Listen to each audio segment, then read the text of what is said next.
everyone, it's me and Eldest back with another video, and today we're going to be finally be talking about the review, my overall thoughts of Sonic Frontiers, a game that I wish did not take me over a month to finish, but I'm glad that I was able to finish it, not just for you guys, but just for myself to finally be able to have my full thoughts on this game. And wow, like, is there a lot to say about it? Oh boy.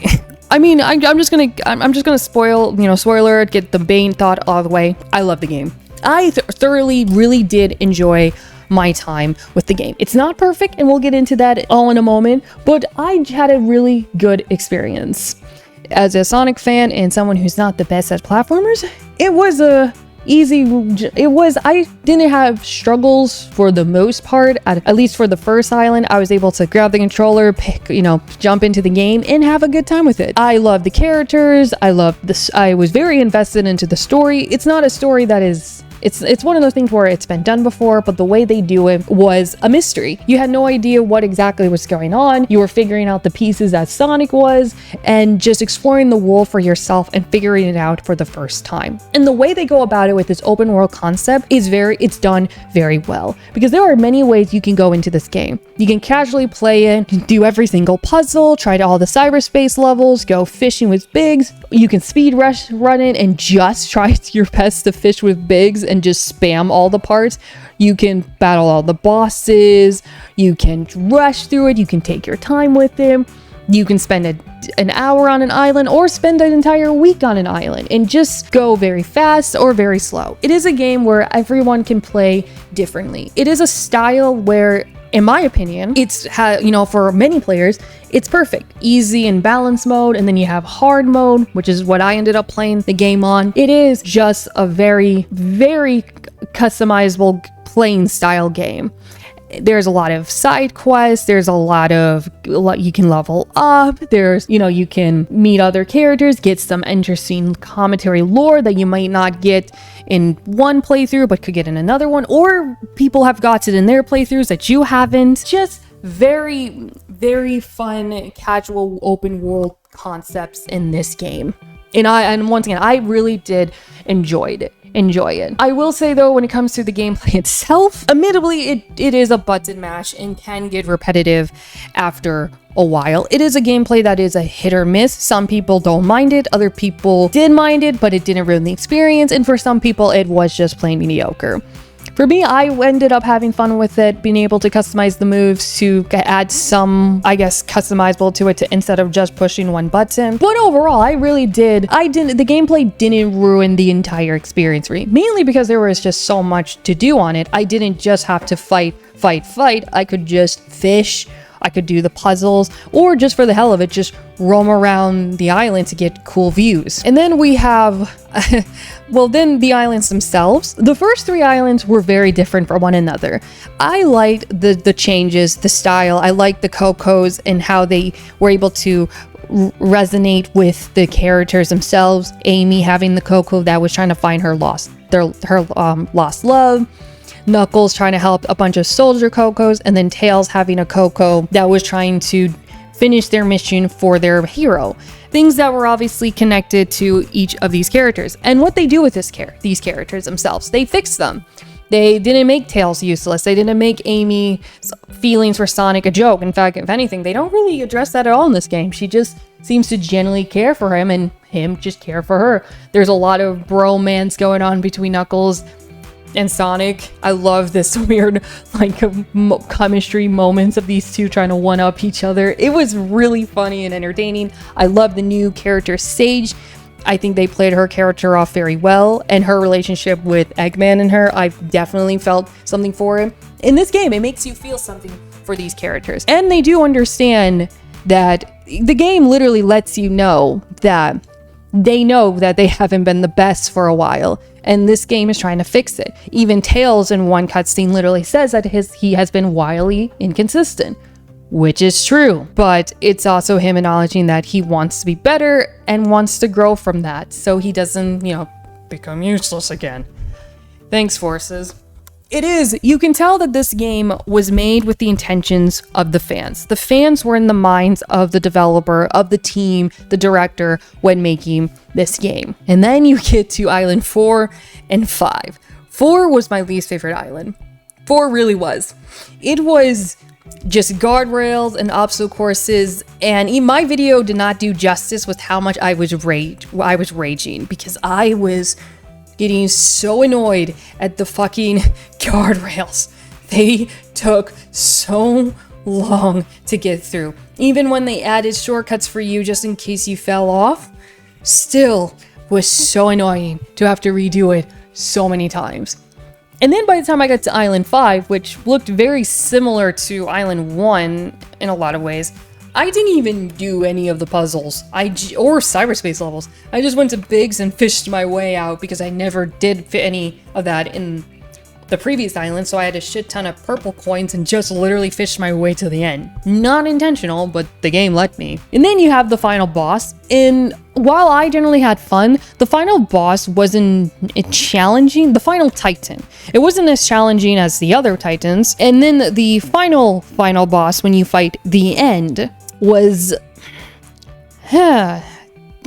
not the direction I would have gone at. It's interesting because I didn't even realize this when playing it in my playing this the first time, was that if you play on easy or in normal mode, the final boss with the end, you won't fight. It just skips over to Sonic and Sage defeating the end. However, if you do play this on hard mode, you get to fight the end in a galaxy style game where you're shooting at this moon, and you're dodging the orbs that's shooting at you, and you have to power the ship up and shoot at them and dodge it. This part is actually very challenging. It's the only real boss where you feel like you have to use skill, because button mashing is not going to help you. It does get very challenging. This final boss took me much longer to beat than I feel like it should have. But I just did not know what to do for the longest time. And as a boss, I think it was fun. As a final boss, it felt very underwhelming. I was generally shocked that this was our final boss. It almost makes you wish that you chose the lesser difficulty, easier balance, and skip this boss, because for a lot of people it might not even be worth it. I didn't get this feeling, but it definitely was like there was no real gain from it, because all the cutscenes and everything you get doesn't matter. You get the same thing from whatever difficulty. At this point, beating the end, it's just for bragging right. Now, I've heard the director talking about wanting to go back and fix it and change it and all that, but as of right now, the final boss fight was very underwhelming, which was shameful, because for a game that seemed to really put so much time into their boss fights, that the final one not be that grand, it was a bit of a letdown. Now, it didn't ruin the entire experience for me, but it was a noticeable, really?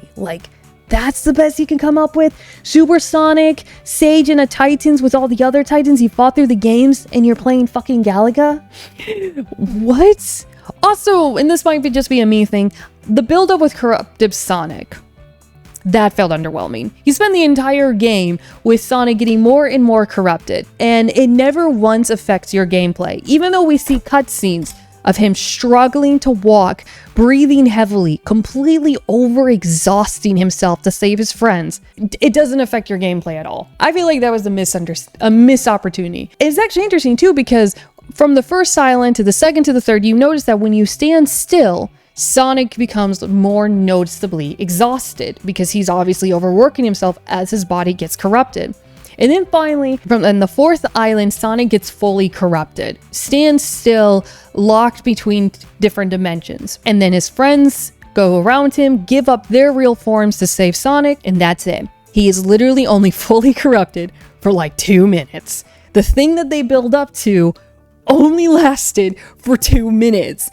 Which was so shocking to me, because this was one of their biggest advertisement, from their story trailer to some of their other sneak peek trailers to literally this in this game. I don't know. I just feel like there was just a better opportunity or something more they could have done with it. And it just felt very underwhelming. Now, I know the team ran out of time after around the 4th island, which is why the last few hours aren't as strong as the rest of the game. Things that they have talked about fixing. Still not the approach I prefer in modern day gaming, but it just really saddens me that what they were building up to was so great and then the rest of it just felt so underwhelming. But overall, I really did enjoy the game. Like, I didn't walk away from the game feeling sad or feeling disappointed or let down. I walked away from this game satisfied.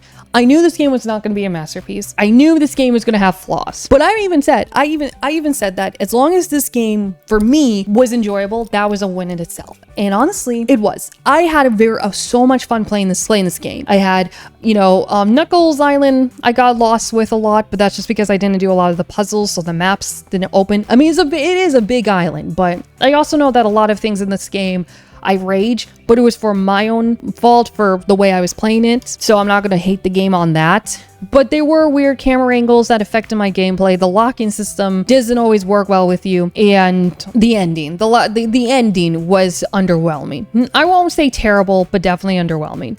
And I actually did play this game on Xbox. I played the first island on Switch and then a bit of the first island on PC. And I want to just say as like a side note, graphically there is a noticeable difference from Switch to like Xbox and PC. But when it came to like glitches or input delay, graphics or something, not bad at all. Not bad at all. I actually had a good time playing this on Switch. But so Switch players, from my experience, it worked fine.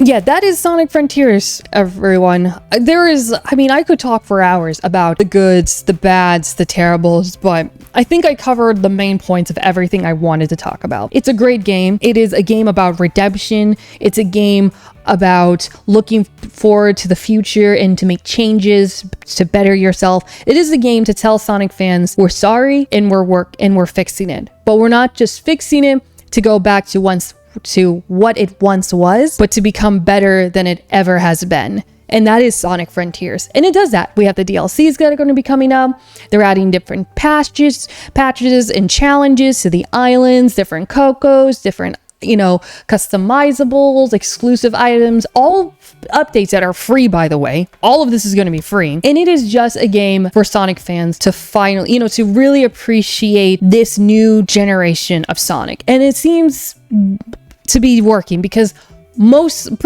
Sonic fans have accepted this game. They love it, or they like it and they see the potential and can't wait to see more. Definitely a game that if you're a Sonic player, you're more or less most likely going to be satisfied. If you're not a Sonic fan, you may or may not like it. Because I've noticed that a lot, that people that aren't really Sonic fans don't end up loving it, but they say it was a lot better than expected. And then Sonic fans that has suffered through the boom game era to Sonic Forces to Sonic Frontiers have loved it. I might do a re-review after the DLCs come out to see how the game has changed since then, but overall, right now as it stands, I'm giving Sonic Frontiers a 7.5 out of 10. I'm not gonna lie, I wish it could have been higher, but the last few hours is what brings it down. The last boss and some of the camera angles, the occasional repetitive, the gameplay being repetitive,